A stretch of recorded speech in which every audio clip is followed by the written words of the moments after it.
Shafaq merah hilang sampai terbit fajar shadiq. Sabda Nabi, tidaklah tidur itu menjadi tafrid berleha-leha, namun tafrid itu berleha-leha itu bagi orang yang belum sholat hingga datang waktu sholat berikutnya. Ini yang belum sebagai itu mulai shafaq hilang shafaq merah. Assalamualaikum warahmatullahi wabarakatuh. Alhamdulillahirabbil alamin, wassalatu wassalamu ala asyrafil anbiya wal mursalin wa ala alihi wa sahbihi ajma'in. Asbahna ala fitratil Islam wa ala kalimatil ikhlas wa ala dini nabiyyina Muhammadin sallallahu alaihi wasallam wa ala millati abina Ibrahim hanifan muslima wa ma kana minal musyrikin. Bapak, ibu-ibu yang saya cintai, yang saya hormati, kita lanjutkan kajian fikih kita pagi ini dengan tema waktu-waktu sholat. Jadi sholat itu adalah kewajiban yang ditetapkan waktunya. Inna sholata kanat 'alal mu'minina kitaban mawquta. An-Nisa 103. Sesungguhnya sholat itu adalah kewajiban yang sudah ditentukan waktu-waktunya. Di antara ayat yang bicara tentang waktu sholat itu surat Hud ayat 114. Wa qimis shalah tarafan nahari wa zulafan minal lail innal hasanati yudhibna sayyi'at dzalika dzikra lidzakirin. Dirikanlah salat pada kedua tepi siang. Kedua tepi siang itu maksudnya salat subuh dan salat asar. Itu yang disebutkan di sini. Sedangkan permulaan malam itu adalah maghrib dan isya.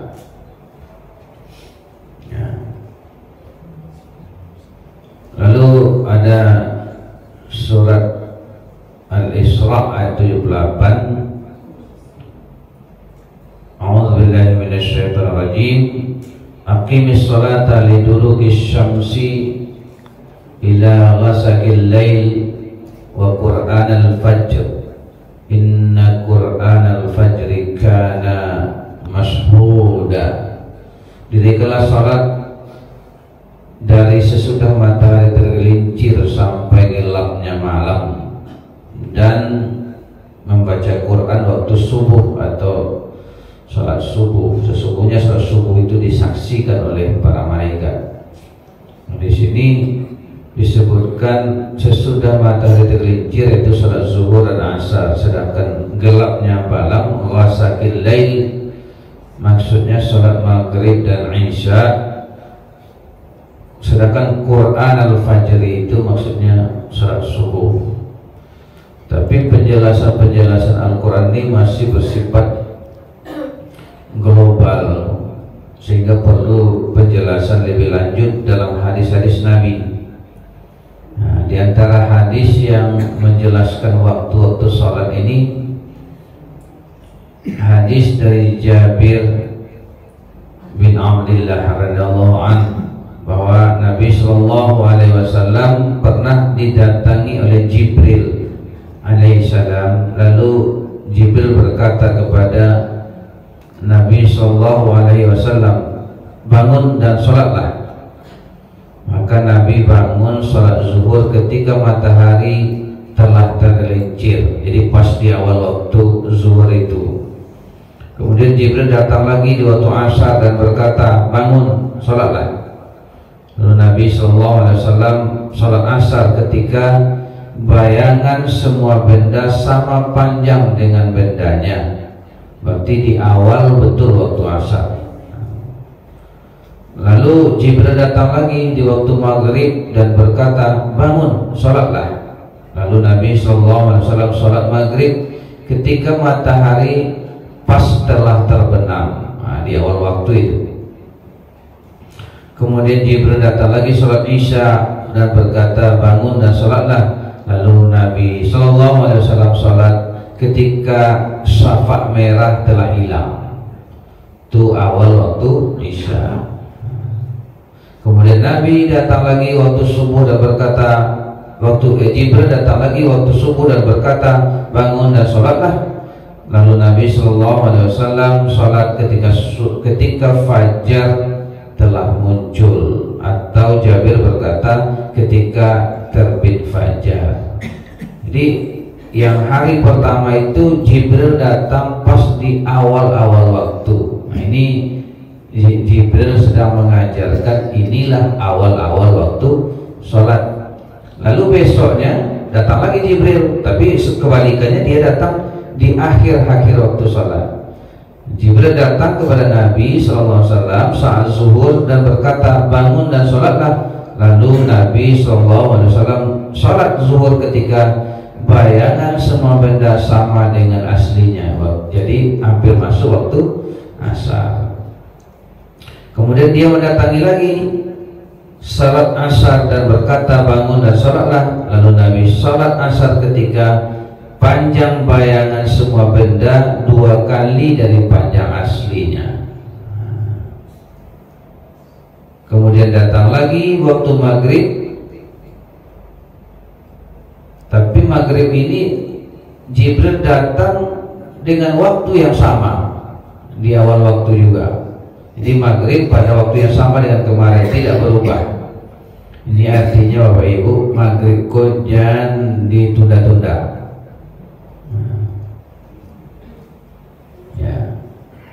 Kemudian dia mendatangi lagi sholat Isya ketika pertengahan malam telah berlalu, atau Jibril mengatakan sepertiga malam. Lalu beliau sholat Isya, kemudian Jibril mendatangi Nabi SAW pada saat hari sudah sangat terang dan berkata, bangun dan sholatlah. Lalu beliau sholat subuh, kemudian berkata, di antara 2 waktu tersebut adalah waktu sholat. Jadi hanya sholat maghrib yang tetap di situ. Ini tandanya kita tidak boleh. Jadi kalau kita dalam perjalanan pun tidak usahlah digas juga mobil itu lagi waktu maghrib. Banyak kejadian, berhentilah sholat. Ya, kecuali darurat.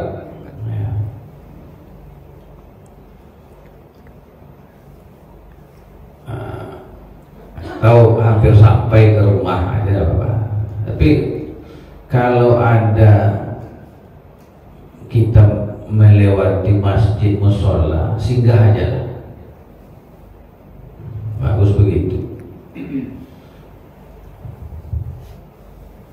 Hadis kedua, Nabi dari Abdullah bin Amr radhiyallahu anhuma, Nabi sallallahu alaihi wasallam bersabda, ya, waktu zuhur dimulai sejak matahari sudah tergelincir sampai bayang-bayang seseorang sama tinggi dengannya, selama belum masuk waktu asar. Waktu asar selama cahaya belum menguning, jadi belum ada syafaqnya, belum menguning, belum mendekati apa itu sunset ya, jangan sampai sunset. Waktu maghrib sewaktu syafaq merah itu belum hilang. Waktu Isya hingga pertengahan malam. Jadi nanti akan berbeda pendapat ulama, apakah waktu Isya itu sampai sholat subuh, atau waktu Isya itu hanya sampai pertengahan malam. Nanti berbeda pendapat ulama. Nanti ada jalan tengahnya, ada yang mengatakan waktu terpilih, waktu terbaiknya sampai sepertiga atau setengah malam. Sedangkan setelah itu waktu ada yang sebut waktu daruri, ya. Ada yang waktu artinya makruh, ada yang mengatakan itu. Salat subuh dimulai dari terbit fajar sampai terbit matahari. Nah, jadi ini subuh fajar sampai terbit matahari. Nanti waktu subuh. Kalau terbit udah habis. Lalu ini zuhur, pas di tengah kepala kita matahari itu tambah 2 menit. Nah, jadi waktu ini sudah ditambah 2 menit ini, 2 menit gitu. Kemudian asar di pertengahannya, lalu maghrib itu setelah matahari ini tenggelam. Tenggelam matahari ada syafa merah, sampai hilang syafa merah itu masuklah waktu isya. Nah, kalau versi jumhur ulamanya isya itu sampai subuh waktunya ya. Salat subuh, nah kita perhatikan satu persatu. Salat subuh atau salat fajar. Jadi salat subuh itu salat fajar. Kalau sunat sebelum subuh namanya sunnah fajar ya. Dimulai sejak terbitnya fajar shadiq hingga terbitnya matahari. Jadi fajar itu ada 2, fajar kadzib, fajar dusta, lalu fajar shadiq, fajar yang benar.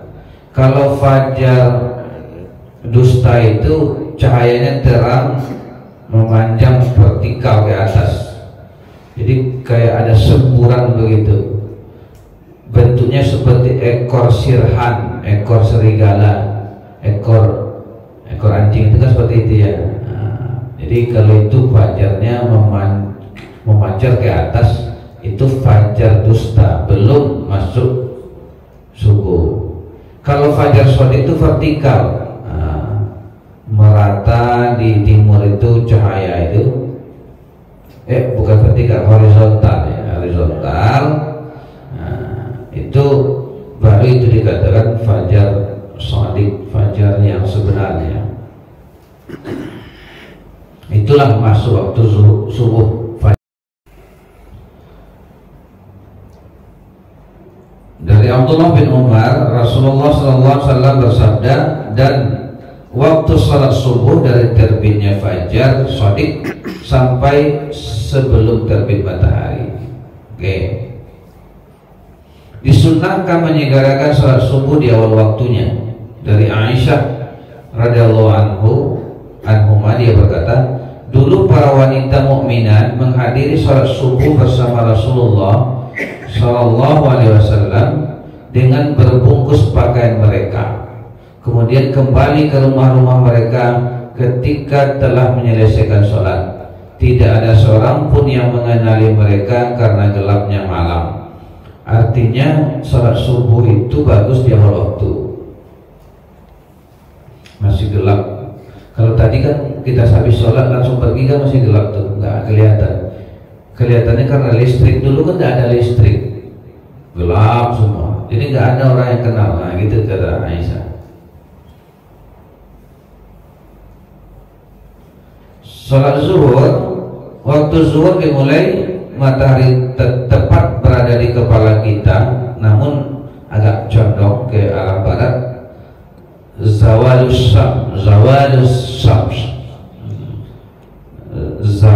Shams. Waktu zuhur belum masuk ketika matahari tepat di atas langit-langit, itu disebut istiwa ya.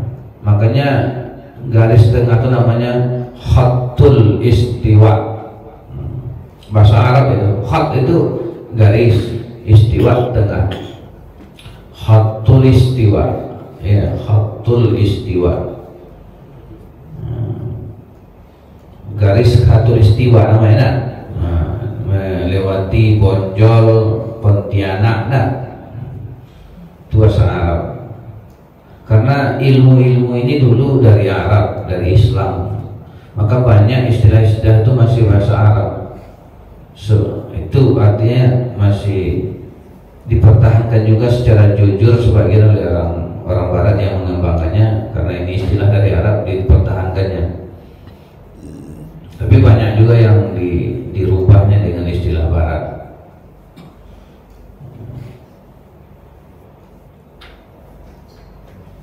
Waktu zuhur berakhir ketika panjang bayangan suatu benda menjadi sama dengan panjang benda itu sendiri.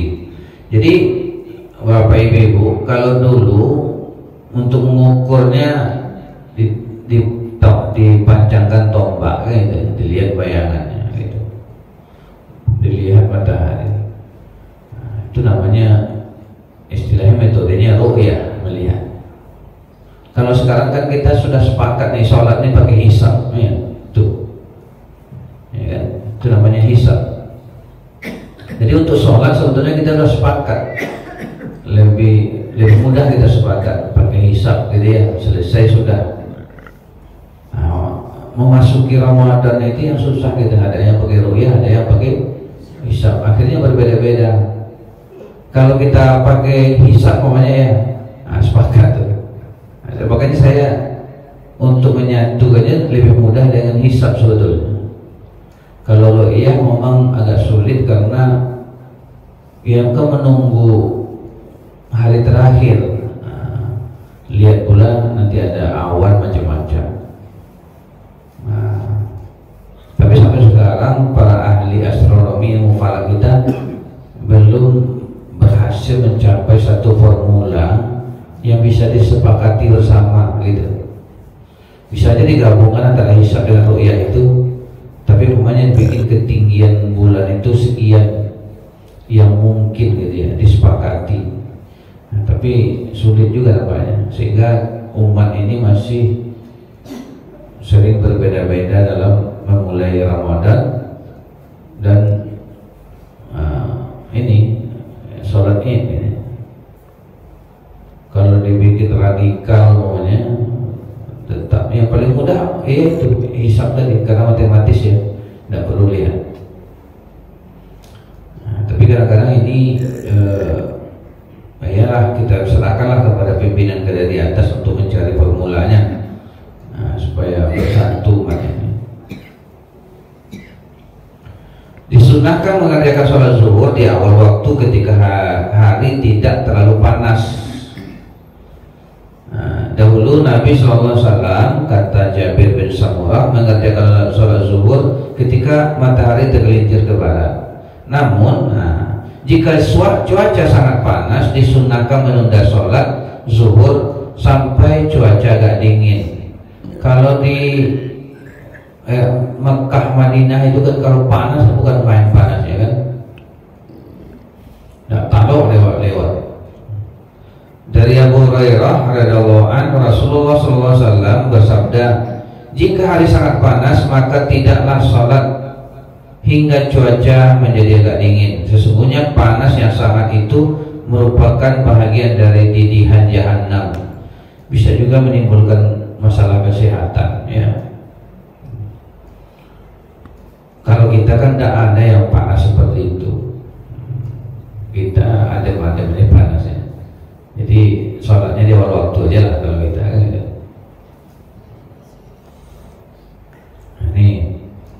Ini tambah lagi, ini ada imsak. Imsak itu 10 menit. Imsak itu bukan awal waktu subuh. Itu hanya kehati-hatian. 10 menit menjelang waktu subuh kita menahan diri supaya mulut kita bersih. Pas masuk waktu waktu puasa itu, menahan itu, mulut kita sudah bersih. Nah, kalau tidak ada imsak ini, awak sedang makan, tiba-tiba azan orang, kamu sulit membersihkannya. Apalagi kita makan tuh makan galamai, itu kan bulut-bulut tuh, pakai gigi palsu loh, laki di gigi itu kan payah tuh. Makanya dikasih 10 menit membersihkan itu. Nah, itu maksudnya imsak itu, supaya pas masuk waktu menahan betul-betul sudah bersih ya, gitu. Kan ada pekerjaan yang tidak bisa direm tagak gitu, remnya lambe-lambe. Nah, itu makanya gitu. Namanya imsak.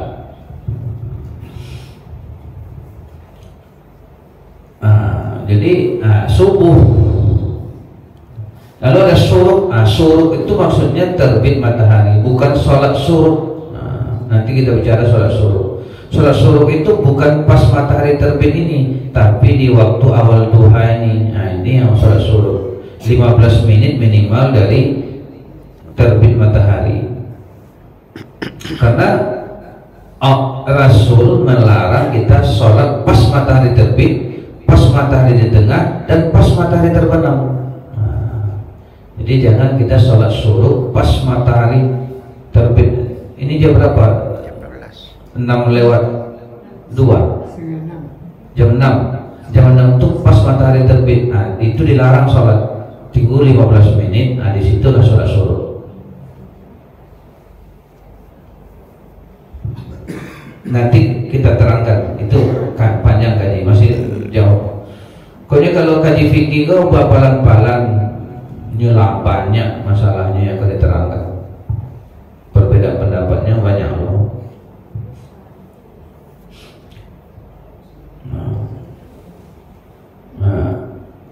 Aku di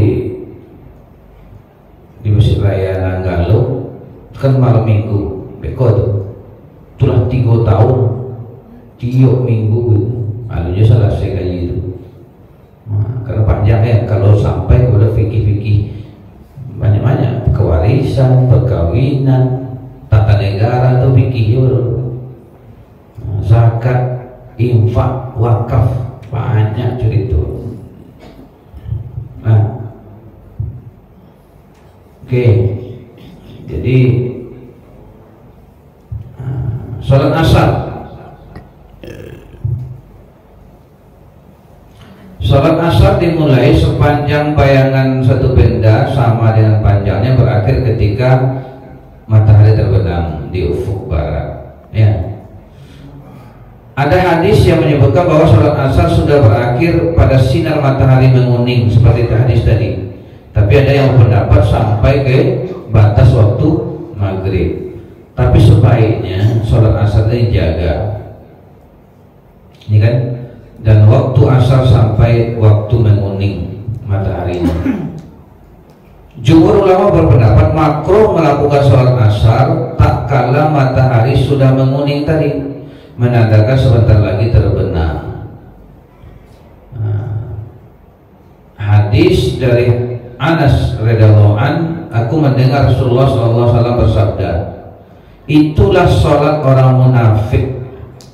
Dia duduk sambil mengawasi matahari hingga ketika matahari berada di antara 2 tanduk setan, yaitu waktu terbit dan terbenam, ia bangkit dan membungkuk dengan cepat 4 kali.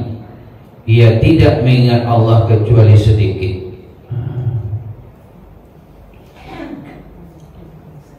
Rasulullah memerintahkan menjaga sholat asar. Aisyah mengatakan Rasulullah SAW membaca ayat, peliharalah sholat-sholatmu dan sholat wusta. Dan sholat wusta ya. Dan sholat wusta itu adalah sholat asar. Dari Ibnu Mas'ud dan Samurah berkata bahwa Rasulullah SAW bersabda sholat wusta adalah sholat asar. Jadi ini dijaga betul sholat asar itu. Bahwa Rasulullah SAW pernah sholat asar sedangkan matahari masih tinggi dan terang. Dosa orang yang melewatkan sholat asar, barang siapa meninggalkan sholat asar maka terhapuslah amalannya. Ya. Orang yang melewatkan sholat asar seperti orang yang berkurang keluarga dan hartanya. Itu hadis lainnya. Lalu sholat maghrib dimulai ketika matahari tenggelam sampai hilang syafaq merah. Syafaq merah ya.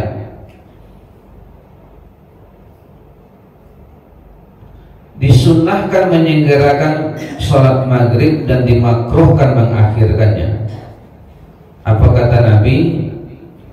Umatku senantiasa dalam kebaikan atau dalam keadaan fitrah selama mereka tidak mengakhirkan sholat maghrib hingga banyak bintang bermunculan. Itu makanya hari pertama dan hari kedua Jibril tetap datang di awal waktu.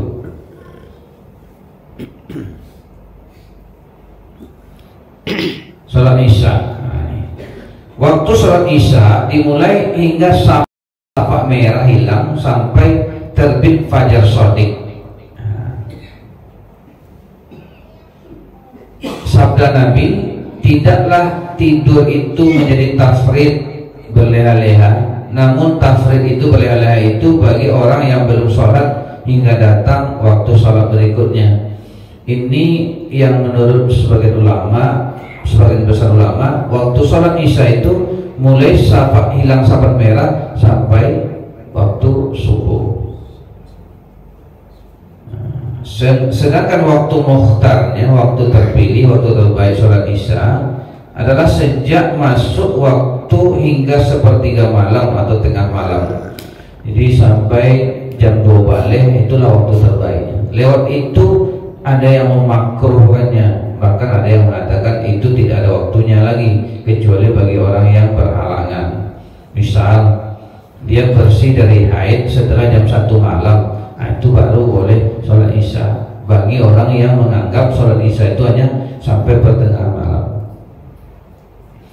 Dari Nabi SAW, seandainya aku tidak memberatkan umatku, aku perintahkan mereka mengakhirkan menunda sholat Isya sampai sepertiga atau setengah malam. Ini karena ada perlunya dan Nabi pun tetap melakukannya dengan berjamaah.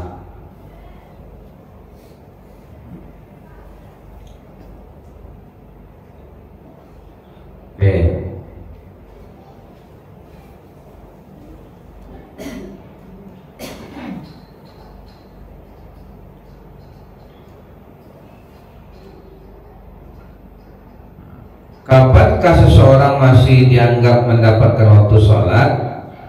Nabi bersabda, barang siapa mendapati 1 rakaat sholat subuh sebelum terbit matahari, maka dia telah mendapati sholat subuh.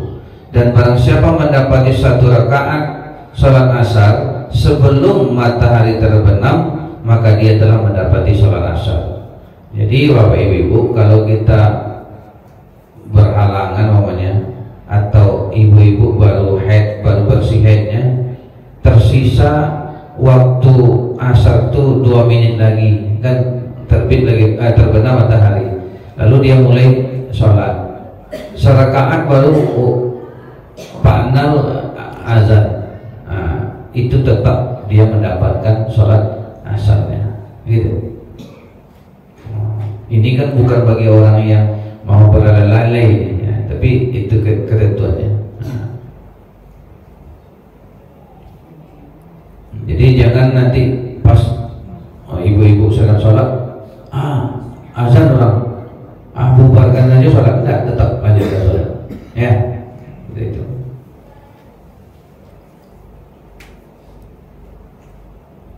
Barang siapa mendapati 1 rakaat, maka dia telah mendapati sholat itu. Itu hadis Nabi.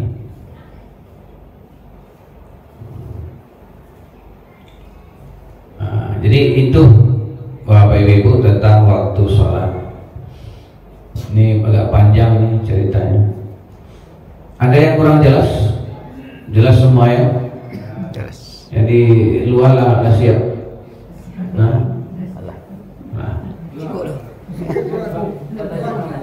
Tidak beko kan luar Pawan. Ya ada saya. Pelaksanaan antara azan ke kalau kita zuhur kan dia itu kan 4 rakaat, sementara itu yang asar itu kan ada yang melaksanakan, ada yang tidak. Jadi ketentuan-ketentuan itu perlu juga kita apakan indikator bagaimana antara waktu sholat yang sesungguhnya waktu masuk dengan iqamah. Itu pertanyaan. Antara azan dan iqamah berapa lama? Itu sebetulnya gini ya, minimal antara azan dengan iqamah itu diberikan waktu bagi para jamaah untuk banyak berwudu dan melakukan sholat qobliyah. Kok sholat qobliyah itu tergantung sholatnya ya. Kalau maghrib kan ada 2 rakaat, berarti minimal nggak 5 menit lah antara azan dengan iqamah. Kalau kita kan ada lebih ya. Kemudian antara azan dengan isya 2 rakaat juga. Subuh 2 rakaat. Subuh itu 2 rakaat. Apalagi orang kadang-kadang bangunnya baru pas azan kan, maka bagus dipanjangkan. Kalau zuhur itu 4 rakaat sebelum zuhur. Berarti dibutuhkan waktu agak 7 menit atau 10 menit kan itu dengan azannya. Asar 4 rakaat. Jadi asar itu sholat qobliyahnya Bapak Ibu, ada hadisnya 2 rakaat, ada hadisnya 4 rakaat. Gitu. Kebanyakan kita kan 2 rakaat ya. Nanti kita belajar itu, tapi belum waktunya. Itu saya katakan tadi, fikih ini wansur. 4 rakaat itu. Jadi berilah waktu. Di beberapa masjid saya lihat itu untuk maghrib semuanya langsung azan, langsung iqamah, gitu ya. Mungkin di masjid itu, masjid di pasar-pasar mungkin orang ini yang capek. Ya, tapi kalau masih kompak seperti ini, berilah waktu. Gitu ya. Udah kan? Udah. Ya. Barangkali demikian. Banyak maaf. Terima kasih. Wabillahi taufiq wal hidayah. Wassalamualaikum warahmatullahi wabarakatuh.